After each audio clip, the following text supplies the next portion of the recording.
Hello friends, आज मैं आपके साथ स्टैटिस्टिक्स का एक और टॉपिक लेके आया हूँ और टॉपिक का नाम है characteristics of a good major of dispersion. एक अच्छी मेजर ऑफ डिस्पर्शन की क्या करेक्टरिस्टिक्स हो सकती हैं, वो सारा का सारा मैं आपके साथ डिस्कस करूंगा। और शुरू करने से पहले बता दूं कि चैप्टर का नाम है मेजर्स ऑफ डिस्पर्शन और इस चैप्टर के सारे लिंक्स आपको डिस्क्रिप्शन में मिल जाएंगे। चलिए विदाउट वेस्टिंग एनी टाइम शुरू करते हैं। A good measure of dispersion should have the following properties. Number one, rigidly defined. It should be precisely and clearly defined. जो भी measure of dispersion होगा वो clearly defined होना चाहिए। जैसे range है तो clearly पता होना चाहिए कि range highest value और lowest value में से निकलती है। mean deviation है तो clearly defined होना चाहिए। quartile deviation है तो clearly defined होना चाहिए। next आ जाता है easy to understand. समझना आसान होना चाहिए इसको। It should be easy to understand या easily understood as a measure of variability in the data. तो जो भी हम मेजर ऑफ डिस्पर्शन निकालते हैं, वेरियस मेजर्स हैं, वो इजीली अंडरस्टैंडेबल होने चाहिए, इजीली समझ आने चाहिए। अगर वो समझ ही नहीं आए तो फिर फायदा क्या निकालने का? समझ की बात। Third point, based on all items. It should be based on all observations of the data. A measure which is not based on all the data may not be a good measure because some characteristics of the data may not be reflected in that measure.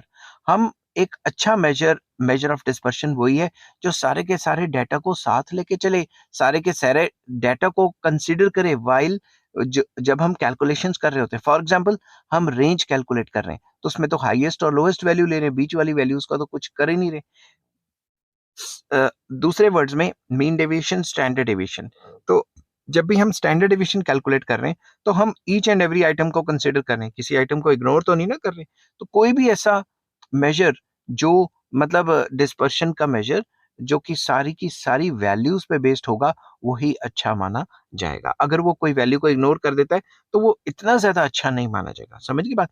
जैसे range की जो value है वो इतनी ज्यादा precise नहीं आती या फिर इतनी ज्यादा अच्छा वेरिएशन नहीं माना जाता जितना स्टैंडर्ड डेविएशन माना जाता है।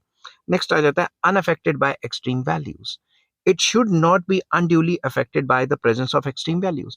एक अच्छा डिस्पर्शन वही है जो एक्सट्रीम वैल्यू से इतना ज्यादा असरदार ना हो। एक्सट्रीम वैल्यूज मतलब बहुत ज्यादा बड़ी वैल्यूज या बहुत छोटी वैल्यूज। नेक्स्ट आ जाता है sampling distribution, sampling stability, sorry. It should not vary widely when the different samples are taken from the same population. अगर मैंने एक population में से एक sample लिया, उसका standard deviation निकाला, दूसरा sample लिया, उसका standard deviation निकाला, तीसरा sample लिया, फिर से standard deviation निकाला, तो उनके जो जो डिफरेंट स्टैंडर्ड डेविएशंस आएंगे सैंपल्स में, उनमें वेरिएशंस कम से कम होनी चाहिए। समझ गए बात। It should be less affected by differences in the sample from the same population. एक ही पॉपुलेशन में अलग अलग सैंपल्स निकाल रहे हैं तो अगर डिस्पर्शन की जो वैल्यूज आ रही हैं उनमें माइन्यूट सा फर्क आ रहा है तो उसे एक अच्छा डिस्पर्शन माना जाएगा। नेक्स्ट है algebraic treatment. It should be capable of being treated algebraically. It means that if the measure of dispersion of separate parts of the same set of data are available, the measures should be such that they are given a measure of dispersion for the whole set of data. Simple words में इसका algebraic treatment होना चाहिए। For example, आपकी class में 50 students हैं, मैंने 10 students का data ले लिया।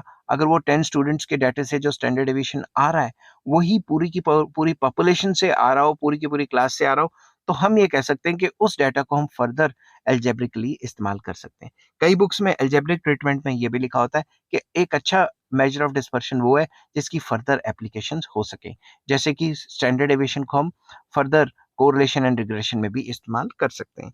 नेक्स्ट आ जाता है easy to calculate. The measure of dispersion, एक अच्छा डिस्पर्शन वही है जो आसानी से निकल सके। ठीक है, तो इजी टू कैलकुलेट होना चाहिए। तो ये थे आपके characteristics of a good dispersion. I hope ये वीडियो आपको पसंद आई होगी। अगर पसंद आती है तो please like, share and subscribe. इस चैप्टर के सारे लिंक्स आपको डिस्क्रिप्शन में मिल जाएंगे। तो नेक्स्ट टॉपिक मैं कराऊंगा absolute measure of dispersion. Till then take care, bye bye.